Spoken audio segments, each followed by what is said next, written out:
Bonjour à toutes et bonjour à tous. Je vais vous parler un peu de ce livre, Hyperlieux, que j'ai écrit en 2017 en France et qui vient de paraître en traduction italienne, et j'en suis très heureux.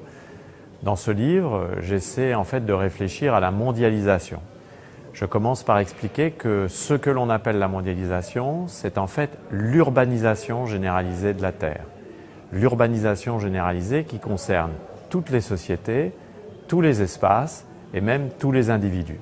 Cette urbanisation bouleverse tout sur son passage, elle change nos manières d'habiter, elle change nos manières de vivre, elle change nos manières de penser, de consommer et d'agir.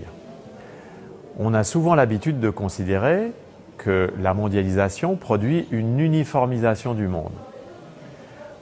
En effet, un peu partout, on voit se développer les mêmes espaces, les mêmes paysages, les mêmes produits, les mêmes loisirs, les mêmes parcs d'attractions, les mêmes aéroports, etc., etc. Cette uniformisation, elle est incontestable. Mais il faut aller un peu plus loin.